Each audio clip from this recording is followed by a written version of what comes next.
everybody. This is Josh McKinney, and I just want to welcome you to episode 177 of the I Suck at Jiu Jitsu show. So today, I'm sure we'll get a lot of listeners on this. Anytime we talk about quicker progression, those tend to be the episodes that get the most listens. That's why people listen to the I Suck at Jiu Jitsu show, because they, like myself and so many before me, suck at Jiu Jitsu.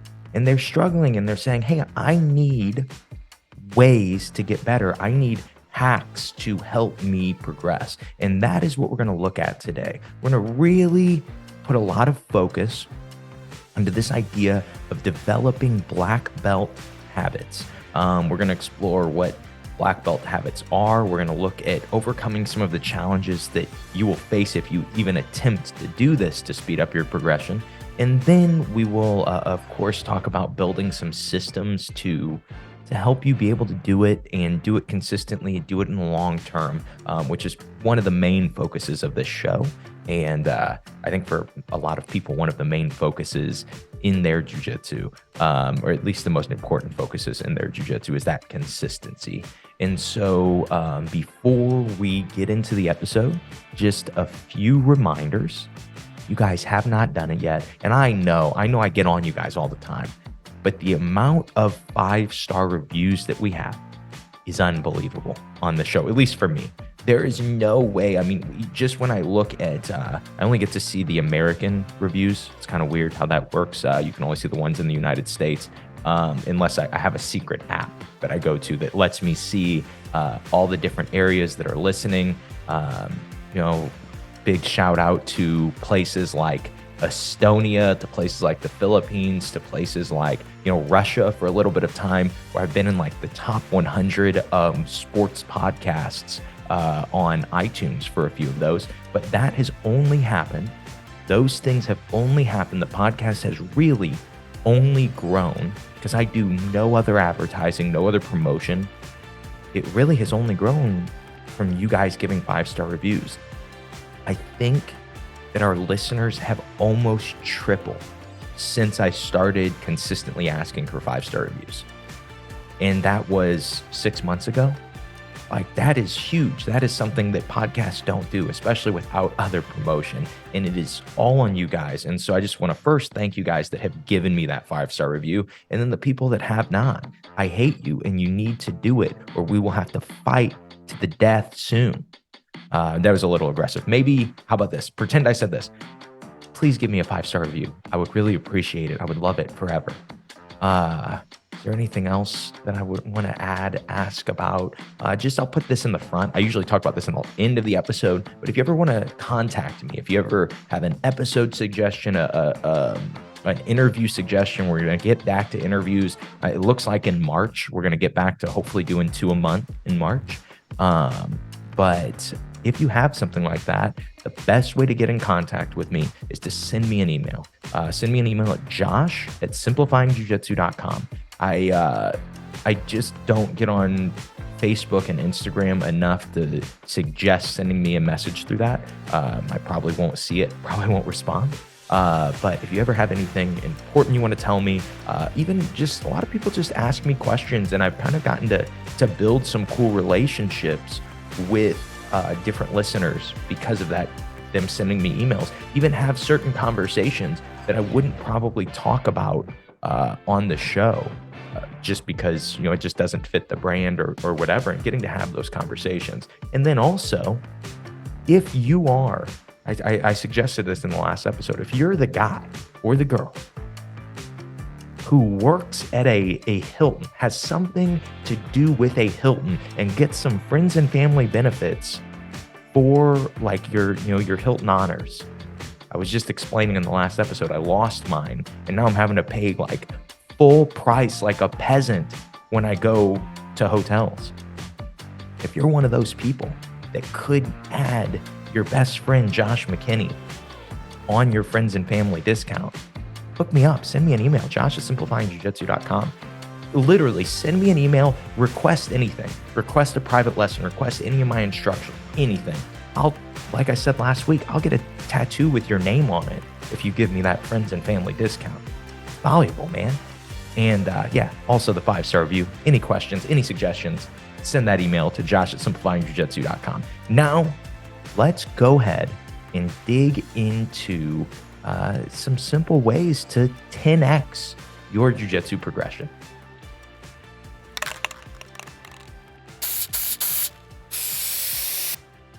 So, we're going to look at the starting point of today's episode. We're going to look at this idea that there are habits that most black belts have. I would say that all good black belts have.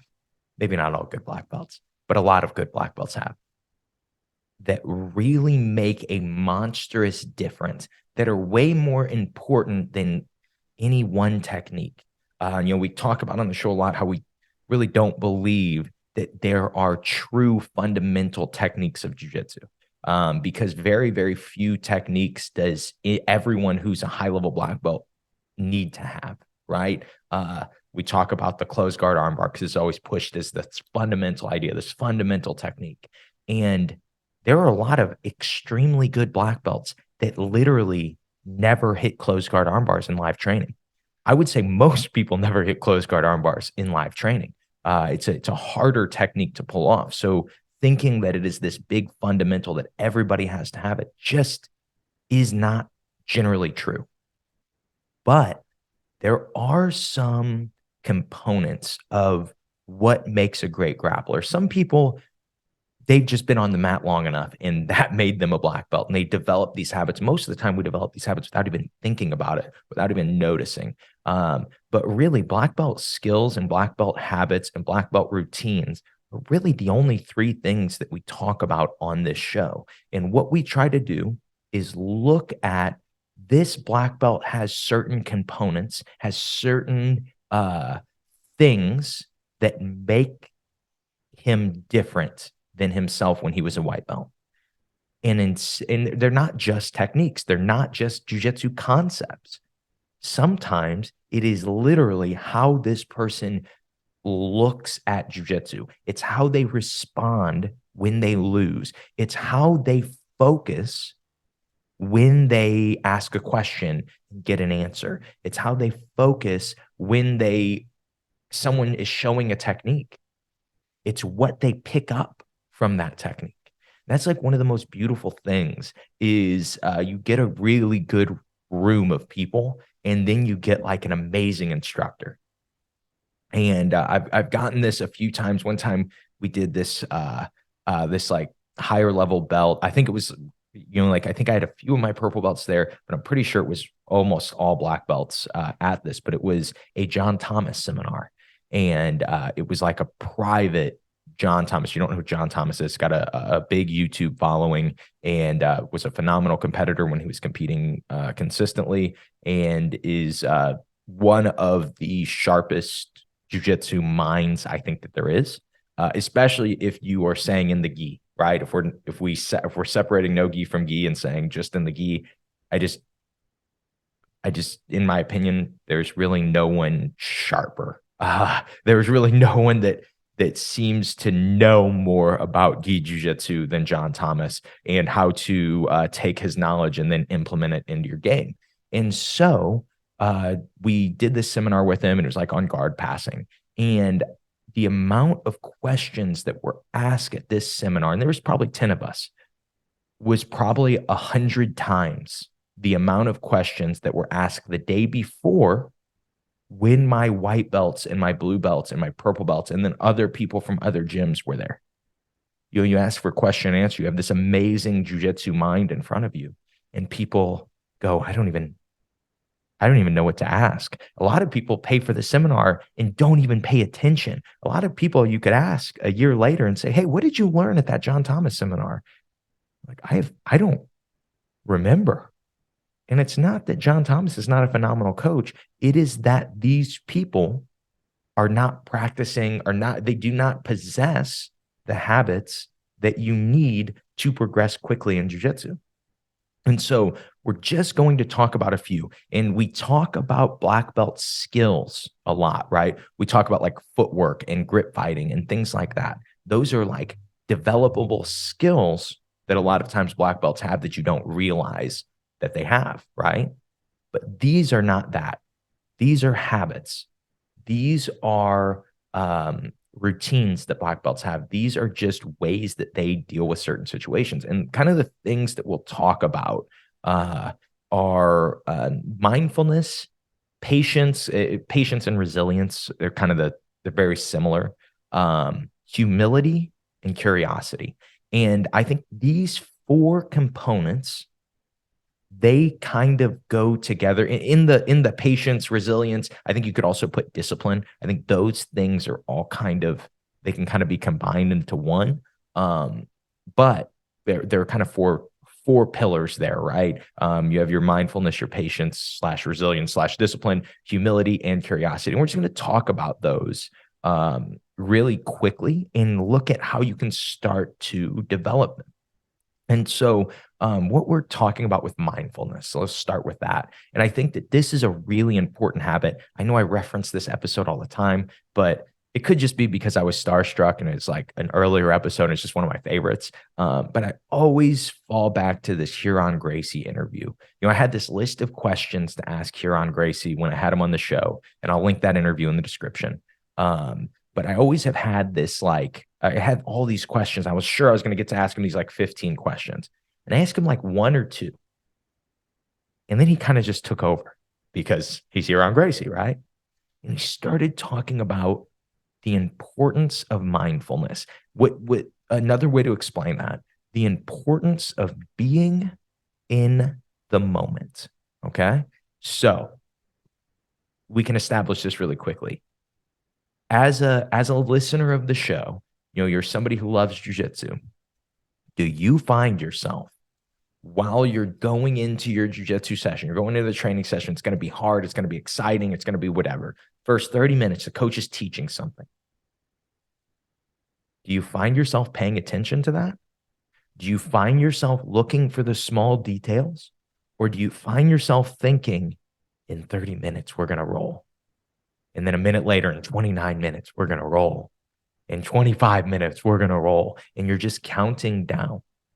Now, don't get me wrong. I don't think that jujitsu class and the way that it is normally structured is for everybody all the time, all at once, right? I don't think that it's like that. I think for most people, though, when they are being showed a jujitsu technique, they are so not mindful. They are so not in the moment that you could be giving them pure gold and they wouldn't even recognize it.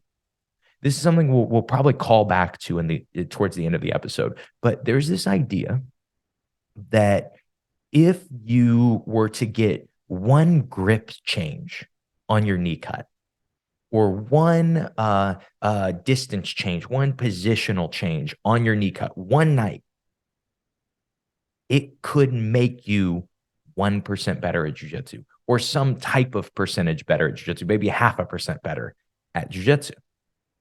Now, if you go in the next night and you continue to practice your mindfulness, and the next night, maybe you find a new detail on the underhook from side control. You find a new detail on pressure from side control. And then you can almost even combine it with that knee cut that you have, right? Maybe you got another 0.5% better. Maybe you got another 1% better. The thing that happens is that knowledge begins to compound. Meaning, if I get 1% better 365 days out of the year, I'm almost 4 times better at jujitsu by the end of the year, right?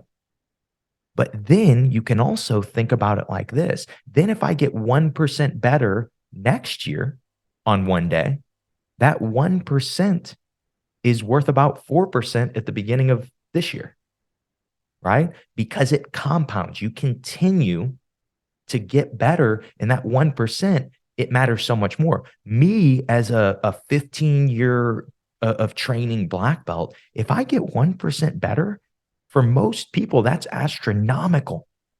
That 1% is better than most blue belts. But as they continue, they grow into that black belt, that progression, it compounds. And that is the biggest thing for big growth in jiu-jitsu, is consistent growth. is not, you're not going to learn one technique that is going to win you the world championships. It is not going to happen. It is just, jiu-jitsu is too vast. It is too broad. But if you learn one technique or one part of a technique each day and you actually get good at it, you actually look at, of course, you listen back to the designated winner episode so you can start to learn how to implement it very quickly into your jiu-jitsu.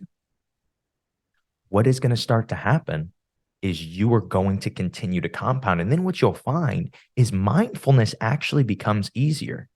For me anymore, if somebody is showing a jujitsu technique, it's this weird habit that I've developed, but it literally, I'll watch my blue belt showing another blue belt a move, and I just can't help it. I want to go over there and sit down and watch.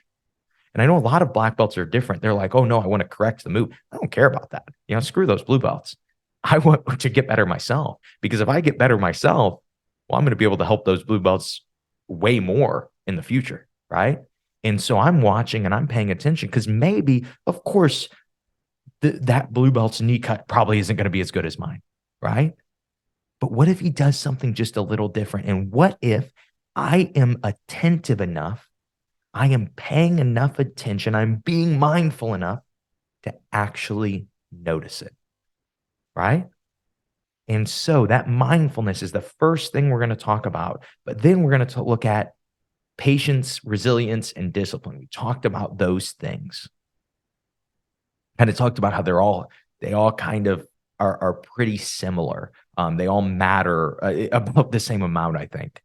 And with that patience, with that resilience, with that discipline, what that means, if you have those, you can be disciplined in developing mindfulness. You can be disciplined in developing humility. You can be disciplined in developing curiosity.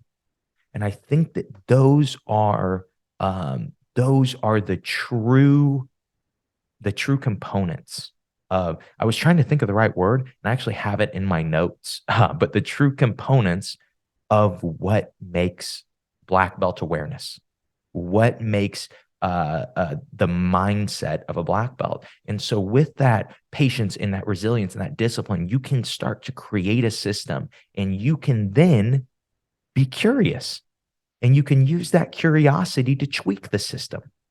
You can use that curiosity to say, hey, I'm trying to develop mindfulness. What are some good ways to do that? We talk about the importance of asking good questions.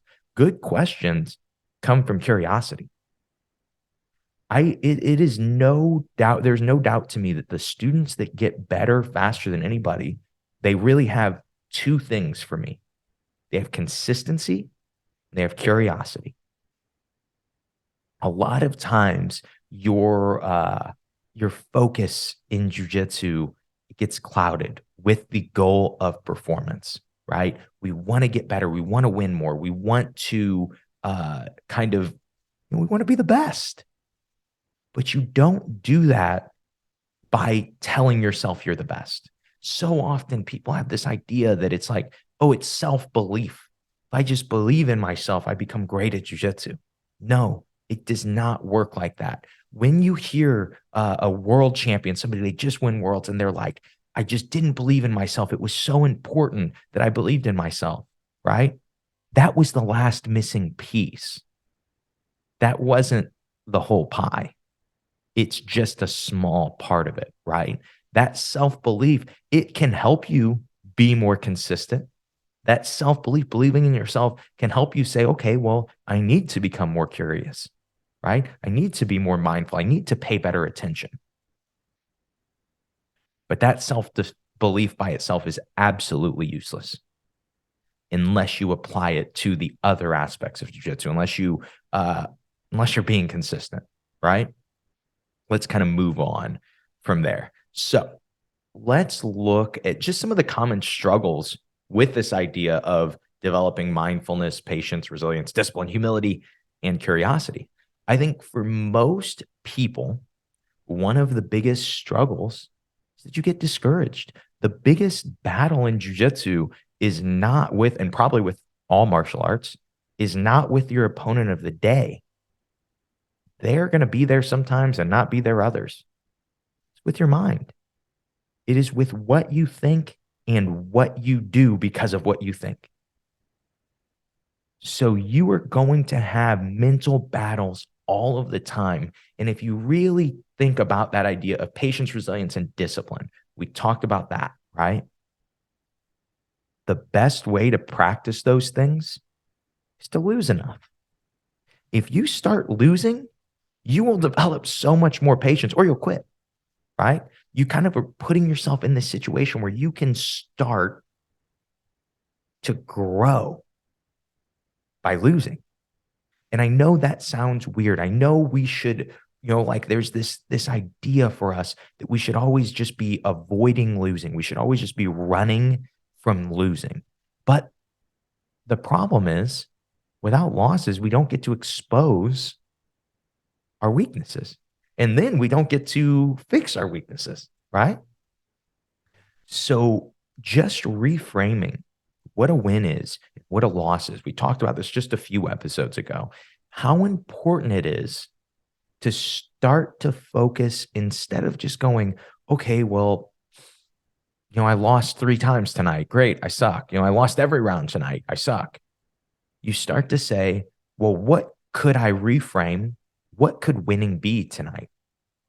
Maybe tonight winning is just survival. For me anymore, I have a day that I actually come into the gym and I have zero focus on submitting anybody. I actually won't play almost any guard, but I'll start every round from my butt.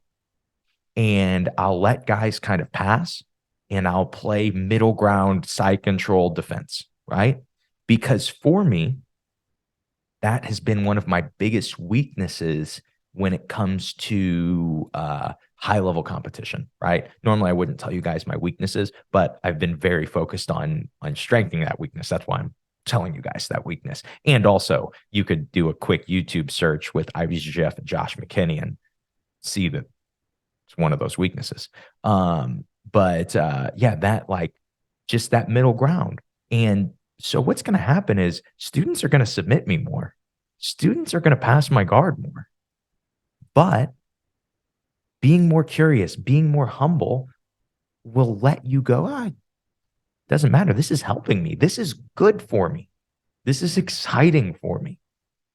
And what will start to happen is you will start to develop those components of black belt awareness, those black belt habits, just by implementing it into your regular training, right? It's much easier to develop mindfulness by saying, okay, I love who is teaching class tonight. And I always learn from this person. It's so much easier. It's so much easier to focus, and you will get reps of being more mindful that way. And so we'll talk about this. We're going to break off into a commercial in just a second. But we'll talk about this when we come back. It's the idea that you are going to create a system to help you develop these habits. Instead of just saying, okay, Josh talked about these habits, I'm just going to be more patient. It doesn't really work like that, right? I mean, maybe you're not like me. Maybe you don't struggle with anything, but like I'm struggling with being patient about things. I can't just flip a switch and be patient. What I have to do is I have to figure out something, figure out a way that I can practice being patient. Just like mindfulness, just like humility, just like curiosity. You want to develop humility? Lose and don't have an emotional response to it. Lose and have an excited emotional response to it. Dude, I refer back to this one too much. I guess it's because I'm talking about mindfulness, but here on Gracie episode, he talked about don't be excited just because you win, because jujitsu works. He goes, be excited that jujitsu works when you win, but you should also be excited that jujitsu works when you lose, right? Because somebody used jujitsu against you to lose. And if you're just a little more curious, instead of getting frustrated and instead of falling back to that, oh man, I'm trash and my performance was bad today. And so that means that I suck. That means that I'm wasting my time. That means whatever, right? Instead, be more curious. Because if you're more curious, you're more excited. If you're more humble, you can say, man, I am so happy for my teammate that beat me today. I'm so happy for him. That was awesome. He hit me with an armbar I've never seen before. Instead of going, oh, I didn't see that armbar coming. He just caught me. That's all that happened. I'm just tired today. You know, I'm really, my muscles are really sore today because I lifted today. What do you weigh again, man? Because you're a lot bigger than I am. And so that's the only reason you beat me. Anytime you give yourself an out like that, you're practicing the bad habit, right? Because if there are these good black belt habits, there are opposing habits that a lot of people fall into that will ruin you in jiu-jitsu. When I think, like, you think of the opposite of humility, people that are prideful. It's really easy to never lose at jiu-jitsu. It really is. Just don't train. You will never lose a jiu-jitsu round. And so often people build this habit of pride and build this habit of performance, and they get into a situation where they start losing, maybe at a tournament, maybe they move gyms and they're just not the best person anymore. And they start losing. And that habit that they developed of being prideful instead of humble, that they've developed over years of making sure that they beat down the weakest guy and making sure that they never lose a round, making sure they never go with someone tough when they're a little bit exhausted, or they never go from a position that they are not great at or something like that. And they develop these habits and they build this jujitsu game almost in, like, to the extent of how a lot of people that are very into politics will create these like echo chambers of, I'm only hearing what I like to hear. And social media doesn't help that. Social media wants you to stay on social media, right? And so as I'm scrolling through Facebook, I'm going to either be seeing people with opposing political beliefs because Facebook knows I love to argue, or people with the same political beliefs because Facebook knows that I love feeling like I agree with all my friends and me and all my friends are so smart and things like that, right? We do this in the jiu-jitsu world as we progress a lot of the time. So we create this group of people that are like, okay, I know I can beat this guy, and this guy. So these are the only people I'm rolling with today. I'm telling you, this habit that I see, I have purple belts that are crazy tough that I know are like, that I normally beat. And they're like, I want to roll with Josh today. And I think a lot of it is not this idea of, I want to beat Josh today. Of course they do. Of course they should, right? I really see that humility developing in, like, hey, I know I have a lot of potential to lose this round. But if I need to lose this round, it's good for me. I need to do this, right? Those are the guys that get good at jiu-jitsu, is the ones that avoid those other habits, right? Avoid the bad habits of jiu-jitsu, right? They avoid the, oh, well, I just don't learn from class. No, you would. You just don't pay attention, right? If you pay attention and you never learn anything, you should probably go somewhere else. But if you are not paying attention, if you are not involved, if you are not in the moment, you're not going to progress. You will not get better, or you will find a plateau and you won't get better, right? And I get it. Classes get boring, they really can be just incredibly boring. But people that are curious, they find questions to ask just with any inspiration. You show a triangle and it's a triangle they've seen 100 times, but then this thought pops into their head. Is there a way to go from triangle to armbar? When I have a triangle, guys defend by, like, hiding the trapped arm underneath my hips and they connect their hands. Is there a way to deal with that? How do I beat that? Right? People that are humble, people that are curious, they ask those questions and they get better a million times faster than the people that don't do that. I know that was a huge number, not a million times. Let's say 100,000 times faster, or 1,000. Who cares? They get better faster. On that note, let's go ahead and take a commercial break. When we come back, we'll look at overcoming. Oh, no, that's what we just looked at. Sorry. I'll scroll down further in my notes. We will look at, oh, duh. developing a system to find these habits. And we'll talk about some systems and some goal setting and some new ideas on goal setting I've been practicing have been really helpful for me. So let's go ahead and get to that commercial. Take it away, Josh. Tell us about what's going on at simplifyingjujitsu.com.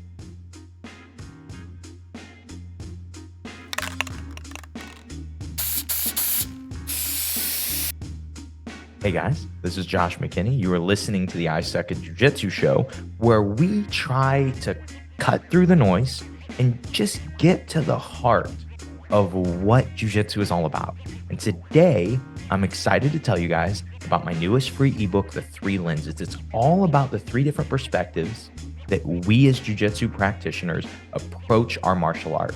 The 3 lenses are athletes, artists, and scientists.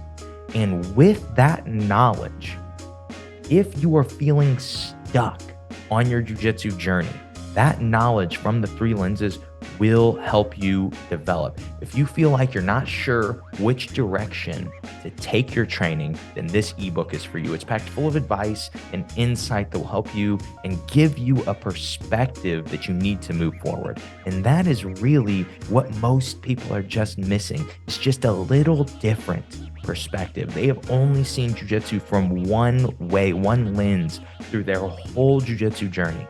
And with this ebook, you get to see the other 2 perspectives. You also get to identify what perspective that you've even been learning jiu-jitsu through. But it's really going to be helpful for you if you are finding yourself in a plateau, if you are finding yourself stuck. This ebook could be all the difference for you. So if it interests you, head over to simplifyingjujitsu.com/3 and download your free copy of the 3 Lenses ebook. That is simplifyingjujitsu.com/3. I know you're going to love this one, guys. Let's get back to the episode.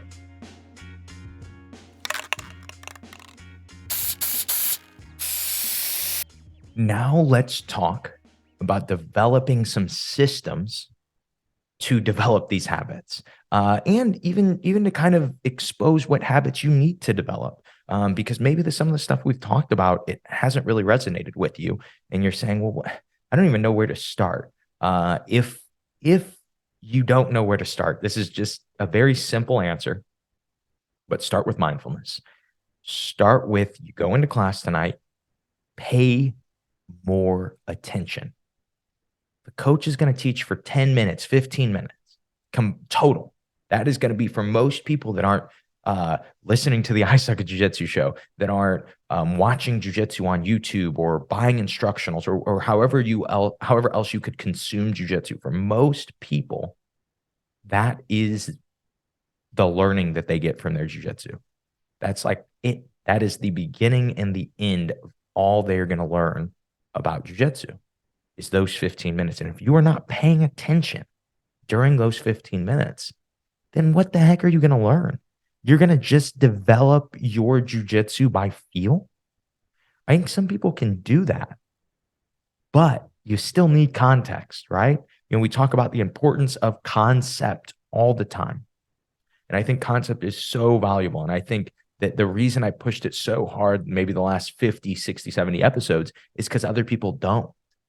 Other people have acted like having general concepts is a bad idea, right? That isn't true. But also, you don't want to go too far. You don't want to say techniques don't exist. It is only concepts, right? Because without techniques, where do you get the context to understand that a certain position, the concept from a certain position, right?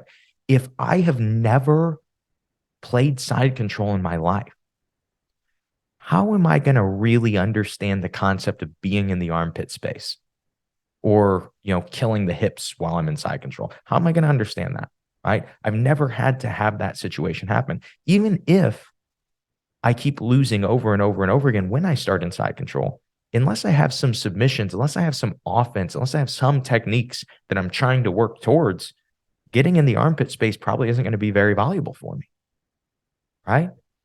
Little random technique versus concept rant. But let's look at some other ways to kind of incorporate some of these black belt habits, these components of black belt awareness, just into your daily practice. Okay. So that is the big takeaway for this last part of the episode is if you hear something like this, a lot of times you will set this goal in your mind. And I always push goal setting on the show, right? Goal setting is great. You should be trying to set better goals.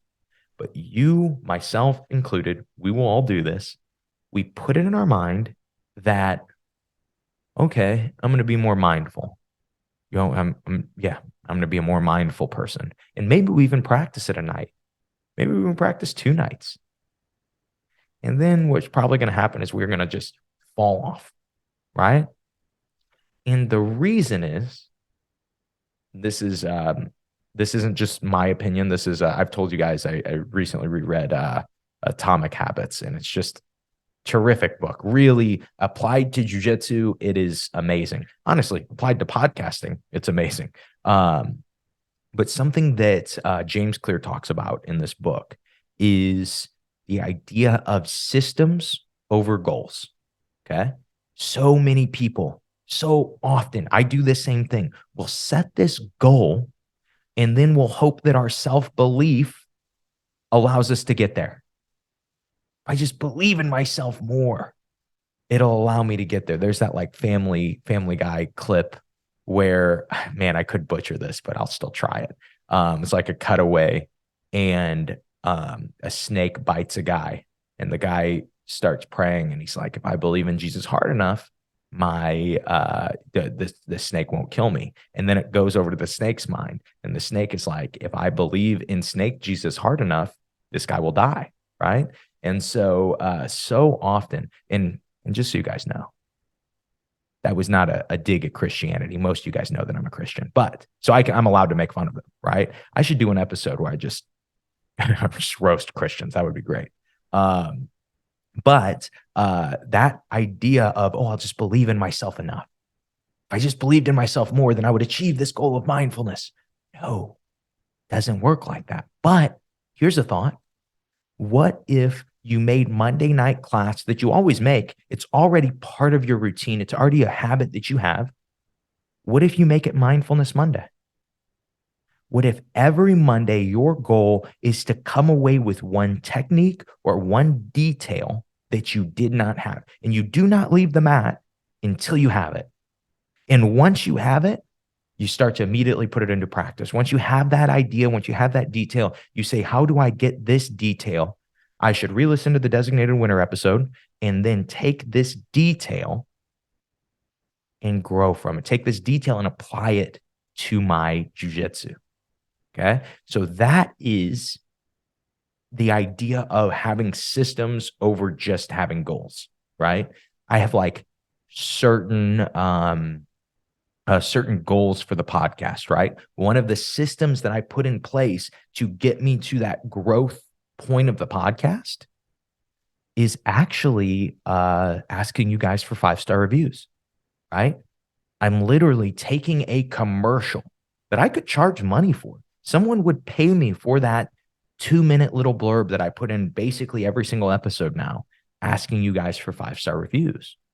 But I know how things compound. And if every 10 listeners, one gives me a 5-star review, and that 5-star review produces 10 new listeners, I've created a system in my podcast that is going to allow my podcast to grow with or without me, right? Because those episodes in the past, people are still listening to. Even if I stopped doing it now, I would still benefit from those 5-star reviews in the last 50 episodes that I've been requesting, right? People would still listen to those last 50 episodes, and it would change things. It would make them go, oh, okay, this dude needs a 5-star review. I'll give him one. And maybe that review produces 10 new listeners or 5 new listeners or 1 new listener or whatever, right? So that is the idea of taking a system, taking, of course, the goal, because we start with a goal, right? I don't just say, hey, I'm going to create a cool system to do this. No, I have a place that I want to end up at, but the vehicle that I'm going to use is the system that I am going to build. right? Maybe that place that you want to end up at is black belt. And so maybe you start small, you start one bite at a time, and you say, I'm going to be more mindful.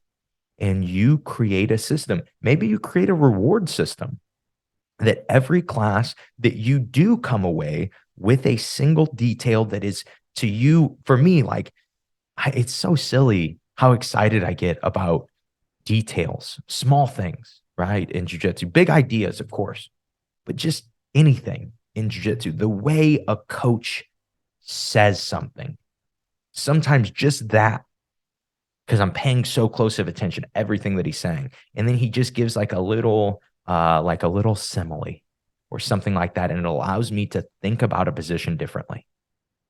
I'm probably now better at that position.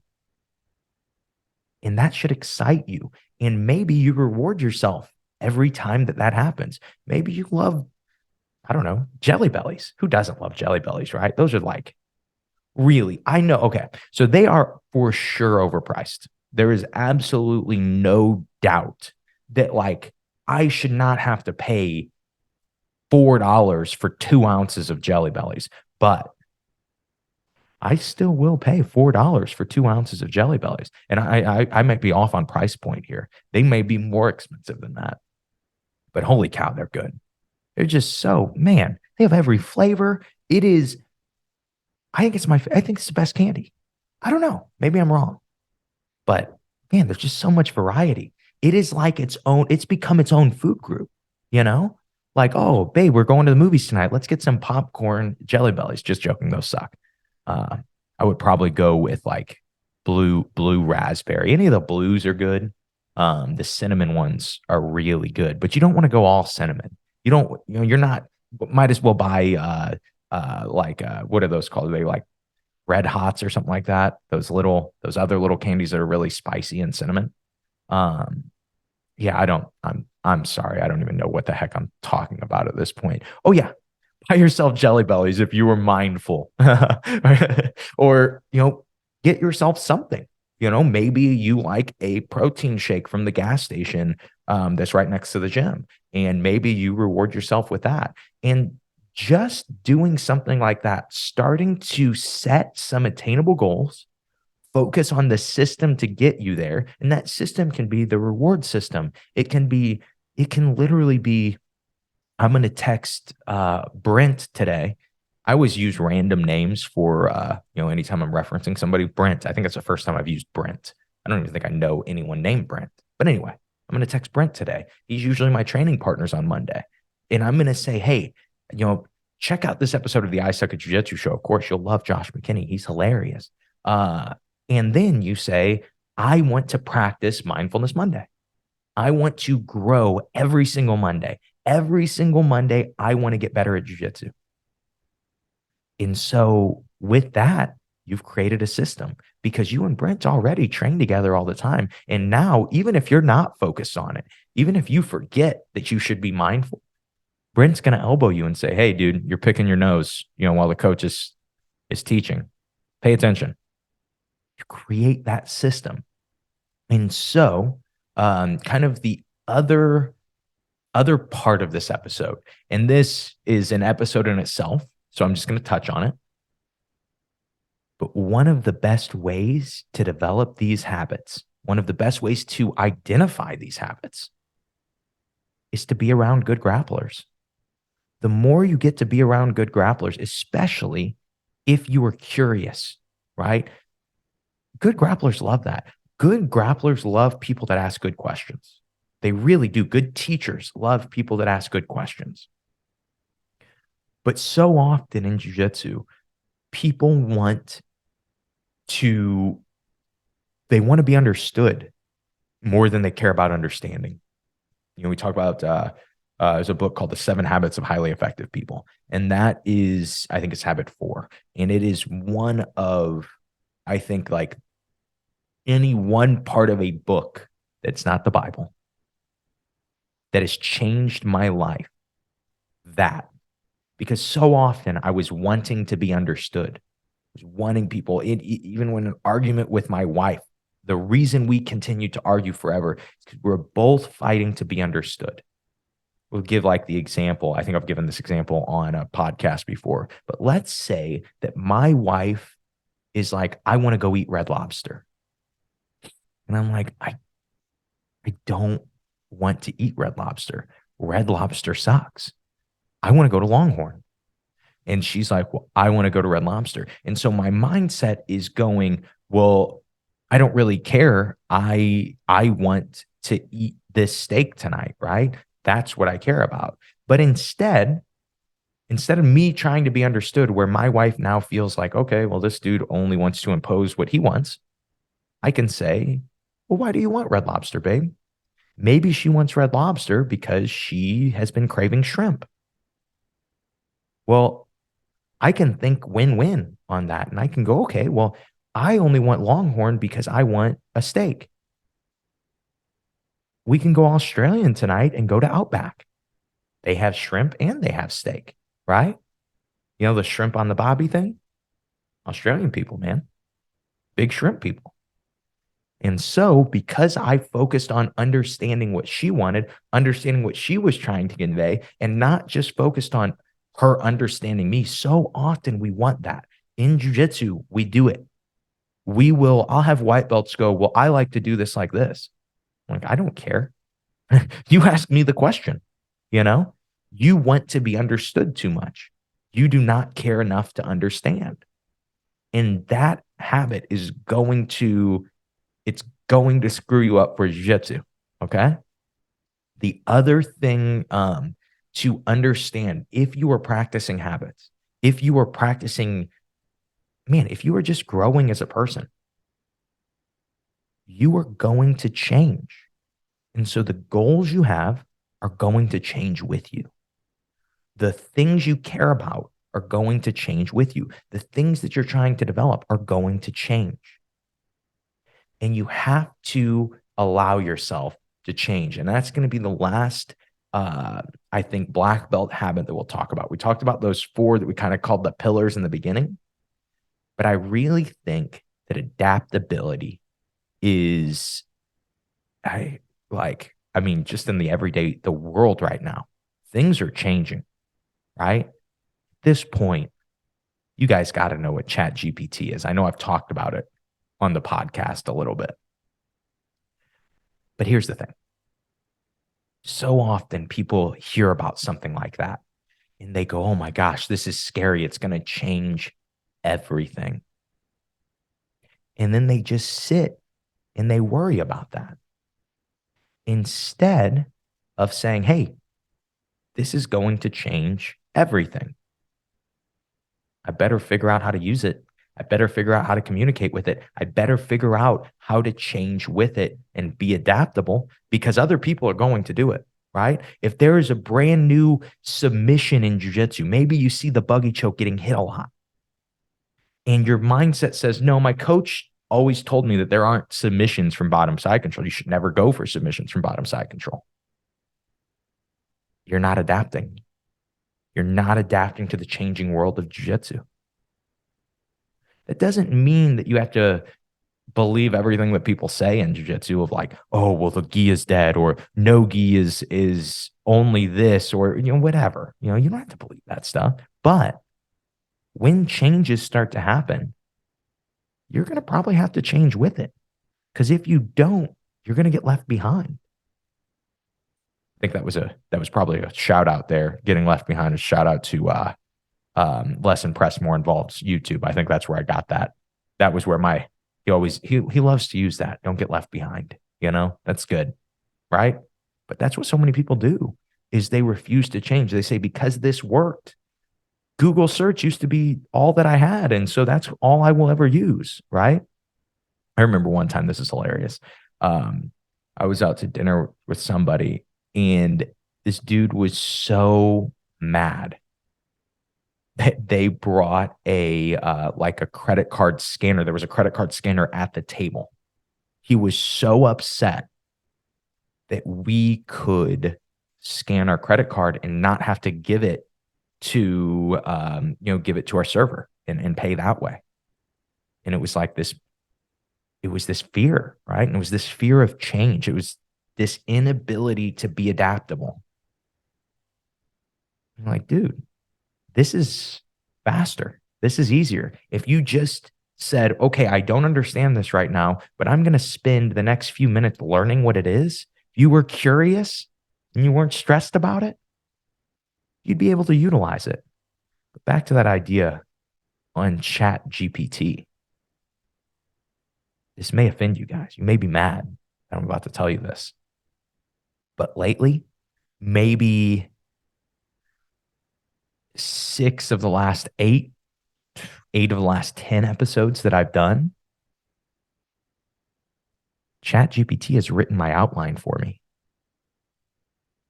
And of course, I have to tweak it. Of course, there are things that aren't there. The commercial that I did for you guys today, it was a script written by ChatGPT because I'm terrible at writing commercials. We talk about this in the show all the time. I am a terrible self-promoter. So what do? I adapt with the times. And I say, hey, this takes this stress off me. I can build this into the system that I already have for developing new podcast episodes. I can utilize this more. Doesn't mean I'm dropping everything and, having to chat GPT it up. I'll tell you this too. This is random. This episode's pretty much finished, but I don't know, just talking about random things that I've been thinking about lately. But the other night, and this is a cool chat GPT thing that you can do if you want a way to see how useful it can be. But the other night, I had a few random ingredients that I've had in my, like, they're canned things that I had in my cupboard for a while. And I was like, I need to use these. And it was like, I don't even remember what everything was, but I had like pumpkin puree and a few other things. And I asked ChatGPT, hey, can you make me a recipe using my air fryer and these 3 ingredients? And then it did it. And the recipe was great. It was super easy to make. Actually, it had a few other ingredients, of course. It wasn't just mix these 3 things together.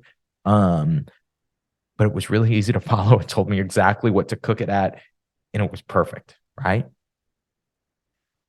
But if I lived in fear and was like, oh no, this is new, I can't adapt. Dude, you could apply this to probably whatever you do. And it's still in the early stages. We're still at 3. Chat GPT 4 is going to be like exponentially bigger, right? And then on that same note, it's going to keep compounding like we should be, right? And so I had a thing talking about the importance of getting around great coaches, working with great coaches, and they will help you to develop these habits.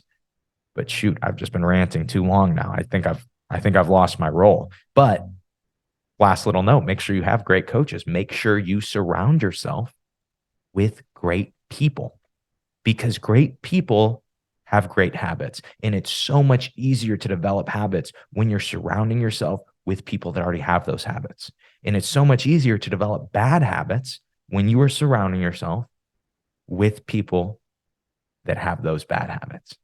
And that is what I will leave you guys with today. Let's go ahead and take it to the outro.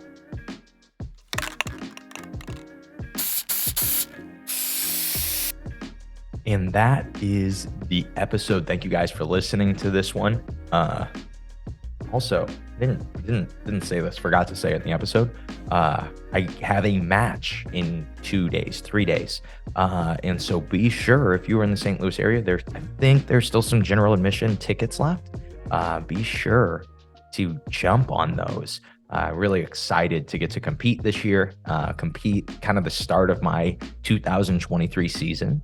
And I plan on being more active as a competitor than I think I've ever been, or at least I've been since I was a child. And so I'm really excited about that. You guys, if you listen to the podcast, you'll get to kind of follow that journey.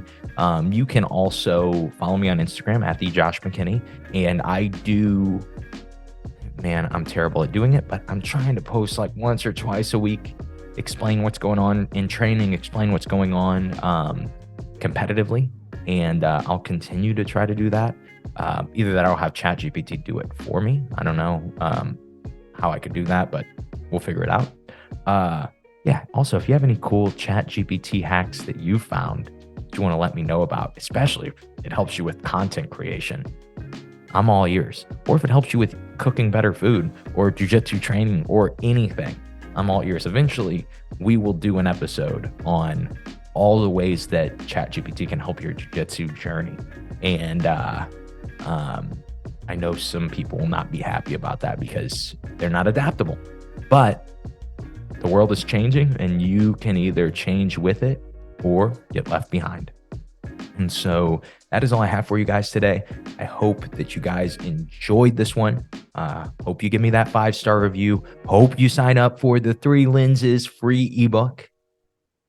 But most importantly, I hope that today's episode helps you guys suck just a little bit less at jiu-jitsu. Have a great day, guys.